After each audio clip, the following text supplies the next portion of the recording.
అల్లు అర్జున్కి ఏమన్నా కొత్త ఎఫెక్ట్ ఏమన్నా పడిందా? ఎందుకంటే వాస్తవంగా ఆ మధ్యన ఎలక్షన్స్ టైంలో వాళ్ళ నాన్న అట్లాగే చిరంజీవి ఇదే రామ్ చరణ్ వీళ్ళందరూ వచ్చినేమో పవన్ కళ్యాణ్కి ప్రచారం చేస్తుంటే చివరి రోజున పిఠాపురంలో అదే రోజున తనొచ్చి శిల్పా వాళ్ళకి సంబంధించినటువంటి అక్కడ కుటుంబానికి సపోర్ట్ చేయడం కర్నూలు జిల్లాలో అక్కడ మద్దతు ప్రకటించడం అన్నటువంటిది అతను వైసీపీ అన్నటువంటి ఫీలింగ్ పడిపోయింది. యాక్చువల్గా తనైతే వచ్చింది తన ఫ్రెండ్కి సపోర్ట్ అని మాత్రమే, కానీ అది కాస్త వివాదమైంది. ఆ రోజున కేసు నమోదవడం ఇదంతా ఒక ఎత్తు అయితే, పుష్ప 2 సినిమా వరుసబెట్టి పదే లేట్లు అవుతూ ఉండటం, మిగతా సినిమాల ప్రాజెక్టులు అనౌన్స్ చేయకపోతూ ఉండటం, ఇవాళ రోజున కనుక అతను సినిమా తీసినా ఇక్కడ సరైన థియేటర్లు ఇవ్వనీయకుండా ఉంటుంది గ్రౌండ్ లెవెల్లో. అట్లాగే రేట్లు ఇప్పుడు మొన్నటికి మళ్ళీ భారీగా రేట్లు పెంచుకోవడానికి అవకాశం ఇవ్వరు అన్నటువంటి ప్రచారం నేపథ్యంలో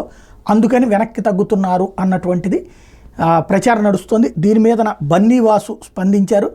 అల్లు అర్జున్ సుకుమార్ దర్శకత్వంలో వచ్చిన పుష్ప భారీ విజయం అందుకున్నటువంటి నేపథ్యంలో పుష్ప 2 చిత్రం గురించి అనవసర ప్రచారం జరుగుతోంది సోషల్ మీడియాలో.